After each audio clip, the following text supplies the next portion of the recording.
This is the video that I have been dreading to make. And the reason is because there's a middleman involved here. A middleman who is a good man, who is an honest man, who is absolutely not out to scam anyone. He has an excellent reputation in the expat community, as well he should. Because when his deals go good, they go great, and everyone is thrilled and happy. However, something happened with our purchase that I don't think he has encountered before, and dealing with it was just not something that was really in his wheelhouse. And I wasn't prepared either, because I am going to take 100% of the blame here, me, 100% of the responsibility, because I did not take the steps that I should have taken prior to purchasing this vehicle like I would have done in the United States. I just handed it over to someone without being proactive in the transaction. It was a bad mistake, and it caused some problems. Nothing life-changing or earth-shattering. Well, one of them could have been. But the bottom line is, I made some serious mistakes. I didn't make sure I was protected, and I am going to tell you in this video what those mistakes are and the easy, simple things that can be done to prevent you from going what we went through. Now, I will also say this. About 24 hours ago, I sent the middleman a message. I told him that I was getting ready to do this video, that I had some little changes that might be good to implement in his business, that I was not telling him how to run his business, but some things that might protect him and his clients in the future. He acknowledged that. I emailed him the list, and I have not heard back from him. So I don't know if he's going to implement these changes or not. But either way, it doesn't matter, because you can implement these changes, and you can be proactive, and you can protect yourself, so your transaction will go much smoother than ours. That said, let's get into it. So the title of the video kind of starts with, should I import or buy? And I'm going to tell you right now, off the bat, 99.999% of people need to buy a vehicle in Panama.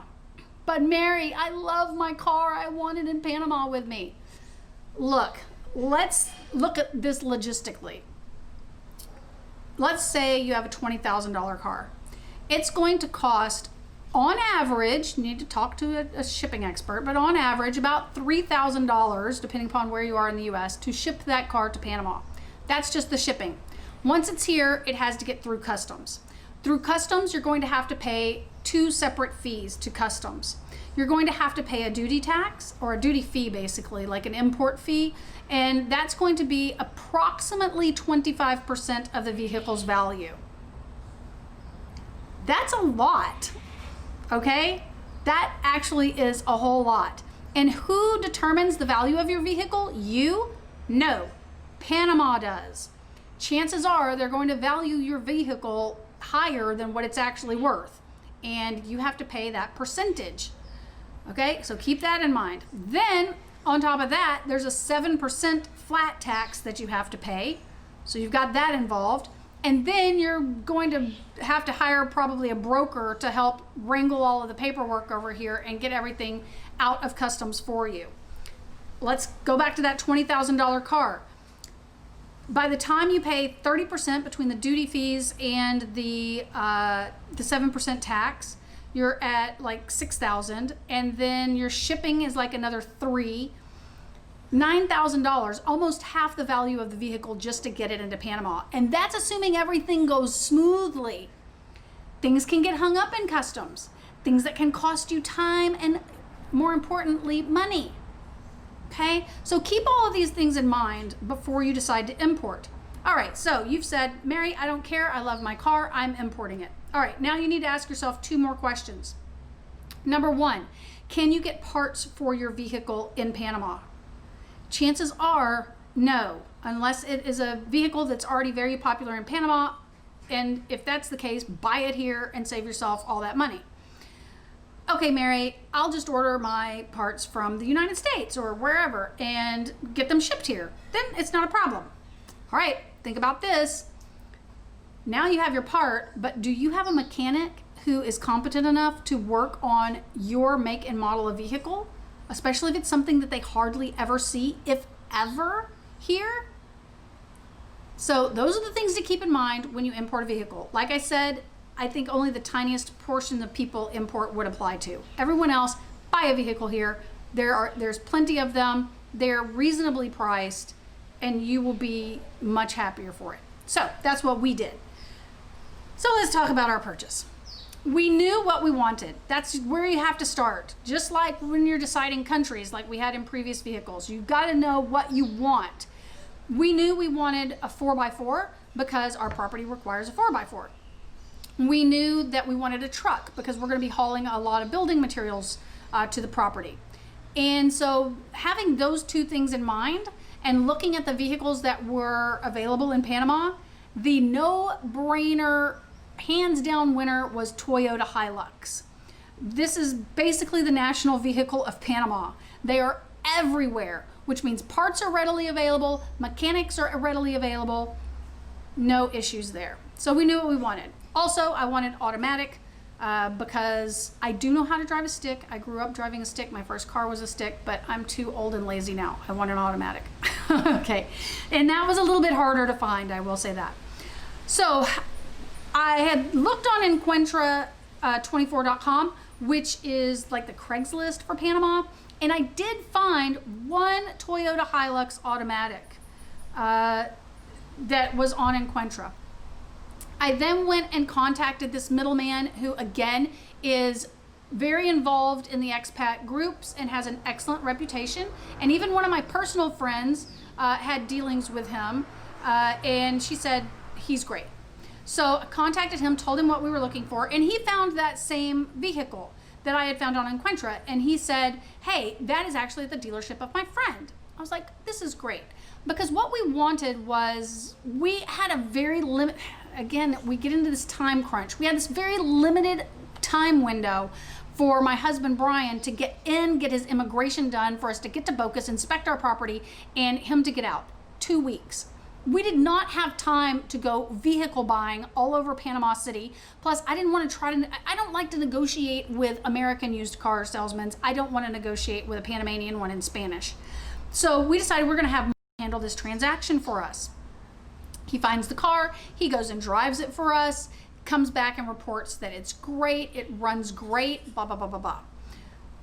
I will say, at this point, I made an assumption. My fault, made an assumption that because he's basically called the car guy in Panama, that he was a mechanic. He is not a mechanic. Let's just leave that at that. He never represented himself to be, but I never asked either. So we decide, okay, we're going to take this car. I decided that I was not going to negotiate the price at all because we're in the middle of a pandemic, and I knew that the dealer was hurting and the middleman was hurting. The middleman was going to get paid his cut out of the purchase price by the dealer. And I was not going to haggle over $1,000 or something. Everyone's hurting right now. And I considered this a good service for me. So I paid full price for the vehicle. I wired the money to the middleman, who is very trustworthy. I had no qualms whatsoever wiring thousands upon thousands of dollars into his bank account directly. I didn't worry about that one bit. I knew I was safe, and you would be safe too if you worked with this man. Okay, so the one thing that we did need to do was get new tires, and the middleman handled that for us, and we paid him for that. We also needed insurance. So the middleman had an insurance guy, and I said, okay, great, get me a quote. I want full coverage, not just like liability or whatever, because I'm a full coverage kind of girl. So I want the top tier insurance. And I got a quote from his insurance guy and another independent, highly recommended insurance person that was in David, and compared quotes. Both agents quoted me from the same company, and the middleman's guy came in about $150 a year cheaper. So I will just tell you straight up, we paid about $800 full coverage for an entire year for our Toyota Hilux. Okay, so now we have everything in place. The money's been sent. The registration and title is being transferred into our names. We have our insurance. We are good to go. The middleman is now going to meet us at the airport with the vehicle. So all we literally have to do with all of our luggage, which was great, was to get off the plane, get our luggage to the truck, throw it in the back, and drive off in our brand new vehicle. It doesn't get any easier than that and more efficient, which is why we did it. So the first thing that we noticed, because it was raining a ton in Panama when we got here, the first thing we noticed is that the windshield wiper blades were really bad on the vehicle. Like, it was very difficult to see out of the windshield. And that is a problem when it's pouring raining in Panama City. You've never navigated Panama City. You're in a brand new vehicle you've never driven before. There are crazy drivers on all sides, and you're trying to avoid them and every pothole and look out your windshield at the same time. Look, in the grand scheme of life, that is like the most minor problem ever. We literally went to Do It Center and paid $3.99 each for 2 wiper blades, installed them, and we're good to go. Not even a complaint there. Okay, but that's something to keep in mind. If it's during rainy season, you want to make sure you have good wiper blades if you're going to be driving off. All right, so the next thing was we were going to put this vehicle to the test. We were going to be driving to Bocas, which is about 8.5 hours away. And the road to Bocas had caved in, like literally caved in, was gone during a recent hurricane that had come through. So we had to kind of go around a back route. Well, this back route required us to go up and down several, like we called them roller coaster hills, like straight up, straight down, straight up, straight down. And at the end of one of these hills is a suspension bridge that can only go 1 car at a time in either direction. So we're coming down off of this hill and around the corner, and we see the bridge, and there's a car stopped waiting for another one to come across. And Brian is just not slowing down. And he's still not slowing down. I'm like, Brian, stop, stop. Well, he was stopping, but our brakes were failing. And we were so fortunate that we were able to stop that vehicle before we rear-ended the one in front of us. We're even more fortunate that we didn't go careening off the side of the mountain, because there's lots of steep hills and there are no guardrails and there's tons of sharp curves. It was a very dangerous situation, and I felt very, I don't know if the word betrayed is a good word, but I did feel very disappointed that we were given a car that had bad brakes. I immediately text the middleman. I tell him what's going on. He says, okay, I've got a mechanic in Panama City that can handle it for you. We knew that once we got back on flat, our brakes would be okay. It was just that on the hills, from having to brake so hard, going down them to decrease the speed, that the brake pads were so super thin that they just failed. So, because I heated up so much, but once they cooled down, then we were fine. So we drove back into Panama City, and immediately first stop was the middleman's mechanic, who I will link below.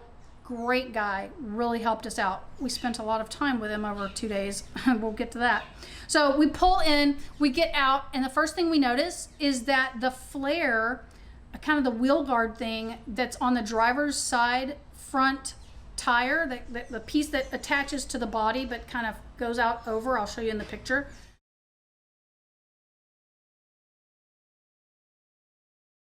was coming off.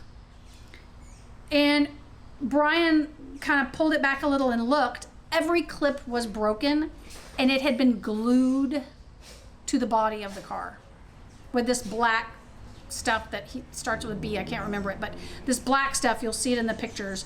It had been glued to it. Now, because we had been going over super bumpy roads to get around this road failure, it had shaken the glue loose. So now this flare was coming off of the vehicle. So I'm like, you gotta be kidding me. So I took pictures and I sent them to the middleman while we're at the mechanic for the brakes. So the mechanic, they pull all of the tires off and look at all of the brake pads. I don't know that much about cars. They didn't replace the back ones. They like cleaned them or something another. But the front ones, when they pulled them off, were worn down to nothing. So we had to replace them. There was an auto parts store next door. We went and got the brakes, the brake pads that he needed. But while we were there, it had quit raining and we had a ton of dirt on our windshield. and we noticed that our wiper fluid wasn't working. So we've just figured that the tank was out. So Brian got a little bottle of wiper fluid and brought the brake pads and the wiper fluid back. So they replaced all of the brakes for us, and then they kindly filled up our wiper fluid tank for us. And as they did, I sat there and watched every single drop of it pour out in a steady stream onto the ground. Why? Because there was a hole in the wiper fluid tank. At this point, I'm not a happy person. So again, here we are in the span of just a couple minutes, and we've had two major problems: this flare falling off, and now the wiper fluid tank. Text the middleman. He's like, "Oh my gosh, I'm so sorry." So the dealer, or not the dealer, but the mechanic had a tank. He gave that to us, and we had to go, and said we would come back the next day and get that installed. So the brakes were $100 between the pads and the installation, and a little over 2 hours of our time. We come back the next day when we have time to get the wiper tank installed. Come to find out, the one that he had didn't fit our truck, and there wasn't one at the auto parts store next door, but we needed something done. So the mechanic actually went in and just plugged the hole, and we went and got the wiper fluid, poured it in there, and it held it great. And we turned on the little button to make the water squirt onto the windshield, and it wouldn't squirt. Well, it was squirting on one side, it wasn't squirting on the other. We're like, ugh. So he gets in there and he starts digging around and messing with that, and he pulls off this little piece right here. And you can see that one side is the side, it should look like a Y. One side goes to one side of the windshield and the other goes to the other, and that one side is completely broken off. So we go to the auto parts store and we get another one of these pieces. We get it installed, and now we're out another $50 total between parts and labor, and another little over an hour of our time. Very frustrating. I'm very frustrated at this point. Now, the middleman is super apologetic. He's telling us he's going to take care of half of the brake thing, and he's going to pay for the flare. Okay, but then in the same breath, he would say, none of this is my responsibility. I'm just the middleman. We'll get to that in a moment. So we had a bed cover that was on the truck, but the dealer still had the bed cover because they were going to fix it because it was broken. So the middleman told us to go to the dealer, and they were going to have everything they needed to do to fix it. We show up. I don't know that this dealer even knows what a bed cover is. Like, literally. Brian was out there showing them how it even worked. They had no idea. Latches are broken and things are missing off of it. They had no idea. They didn't know what to do. So again, messing around with it, we wasted another, by the time we drove and sat there, another almost 2 hours of our time for absolutely nothing. They did nothing about it being broken. It's still broken to this day and will be broken until Brian can get here and figure out how to fix it himself.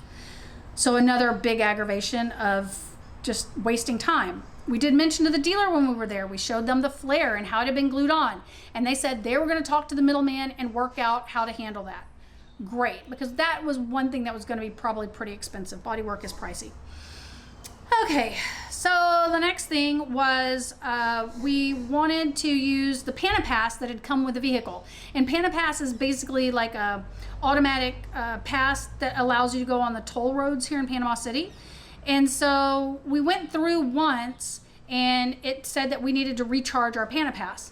So we went to Do It Center to recharge the Panapass, and it was like negative $23. Again, not a huge expense, but like you add it up to everything else, like whoever had had the vehicle before had gone through without charging it. And so now we're paying for their tolls. So the next thing that we wanted to do before Brian left me here alone with the vehicle was to get the oil changed and check all of the fluids, because at this point we were not having a lot of confidence that this vehicle had been maintained in any kind of manner. We took it into a place, told them we wanted the full package, complete dealio. I don't know, it was like $120 or something for oil and then all the fluids to be changed and everything. And they showed us the oil, and it was completely filthy. It was disappointing. Yet another disappointment. So at least 2 of these things should have been checked by the middleman who was checking the car. He should have known that the windshield wiper fluid tank was broken, because that's something he should have checked. And he should have looked at the oil too and known that it was filthy. I mean, those are things you could easily see. The flare, not so easy to see. The brakes when we're on flat, not so easy to tell. But those things, those were easy. So at this point, because we had had so many problems, I started expressing concerns to the middleman that I was about to be alone with this vehicle, and we had had nothing but issue after issue after issue. We had been to a mechanic twice, we'd been to a dealer once, and we're just having these problems. And I was very concerned about what is going to be the next problem with this vehicle that I have to deal with now by myself. He said, don't worry. In Panama, it's the law that used car dealers have to provide a 6-month warranty on the transmission and the engine. Well, I'm going to tell you, that is fabulous, because that's more than I get in the United States. However, what I was not told, and found out later, and correct me if I'm wrong, and if you know that I'm wrong, please say so in the comments and I'll put it in the description, but that warranty only works if you bring it back to the dealer. Well, that's great, because I live in Bocas, which is about as far from Panama City you can get without leaving the country. 8.5 hours. So if my transmission fails or my engine fails, what am I going to do? Have it towed to Panama City? I don't think so. So that warranty is basically worthless to me. We'll talk about that in a moment. So what is the resolution for all of this? Well, the middleman was apologetic. Again, I think he was completely caught off guard, because I don't think he's had a client that has had this many problems with a vehicle. And so he really didn't know what to do. He didn't have any plans in place to deal with something like this. He did offer to pay for half of the brakes, which his part would have been $50 in that. And he did offer to fix the flare. When he offered to fix the flare, he said, "Oh, great news. My friend told me that this body part is glued on. That's what Toyota does. Toyota glues that flare to the body." Like I said, I know nothing about cars, but I know Toyota is not gluing their vehicles together like there's some toy model out of a box. I know that there's holes in the body and there are clips in the flare, and the clips go in the holes. Glue is not a part of the program. That is the point. It is that point where I realized this middleman doesn't really know about cars. Which is fine as long as you know that going into it. And again, he didn't offer that he wasn't a mechanic, and I didn't ask. I just assumed, so that's on me. Well, after hearing, I'm going to take care of this, these things are not really my problem, I'm going to give you this, that, and the other, but I'm really just the middleman and it's not my responsibility. My husband and I decided that we were not going to pursue any type of financial reimbursement. It just wasn't worth it. I didn't want to deal with it anymore. I was done at that point. So he did offer to pay for some things. We declined. That's on us. That is a situation we ran into. And so how do we recommend that you not have these problems? Well, I'm going to give you the exact list of things that I have sent to the middleman and said that he should implement in his business. Not only to protect his clients, but to protect himself as well. It's just good business practice. Ready? Let's go through them. The first thing, whatever middleman you use, find out if they are a mechanic or not. If not, it's okay. That's fine. But know what you're getting into. And have them take that vehicle to a mechanic that they trust, not the dealer's mechanic. Because I'm going to tell you, I was told that the dealer's mechanic had looked it over. I mean, what do you think the dealer's mechanic is going to do? Give me a list of problems? I don't think so. That doesn't even happen in the United States. I was also told by the middleman that he was going to tell me what the mechanic had found out about the vehicle. I'm still waiting on that weeks later and have given up. If you use a middleman, make sure, and you're out of the country. Most of these suggestions are if you're coming in and picking the car up at the airport, okay? I have sent the middleman a used car checklist. So these are things that anyone could check, not even having to be a mechanic. Wiper tank fluid is working. The lights are all working, blah, blah, blah, blah, blah. that sort of thing. So just a checklist so that he could go off and check and show the clients exactly what he has checked and what he found, so they know what is and what is not in working order before they buy the vehicle. If you decide to buy the vehicle, I then recommend that you pay your middleman extra. Should not be included in the fee, but pay them extra to take your car to the mechanic and have those brakes physically inspected, because what's working on flat might not work on hills, and there's a lot of hills in Panama. Have those brakes inspected, and if they need to be replaced, do it. That's your life on the line. Also, I would recommend that you have all of the fluids changed in the vehicle. And again, pay the middleman a service fee for going and dealing with that for you. That way, when you get there, you know you have a sound vehicle that's had all of the little minor things, all the lights and the wipers and all that stuff checked. You know that you have good solid brakes, and you know that all the fluids are changed, and you're ready to drive and not have to get into some time-consuming, money-consuming mess upon your arrival. The last thing that I would recommend is that you do have some sort of contract in writing. It doesn't have to be some massive formal thing drawn up by an attorney, but something in writing that states what the dealer is and is not responsible for, and what the middleman is and is not responsible for. This way, everyone knows going into the deal exactly what they're getting into, because I had no idea. And that's why I got caught off guard. And the middleman had none of these things in place for his business, which is why he was caught off guard. I don't want you to be caught off guard. I want you to have a great car buying experience. That said, I'm very happy with my vehicle, even though it has these little minor problems. Still gonna have to deal with this flare issue, but it's not the end of the world. And this bed cover issue, again, not the end of the world, things that we can work with. But going forward, if you plan to purchase your vehicle sight unseen, please implement those things that I just mentioned.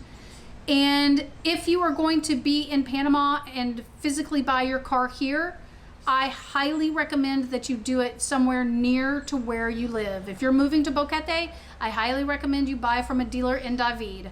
That way you have that 6-month warranty on your transmission and your engine, and you can get your vehicle to David a lot easier than you can to Panama City.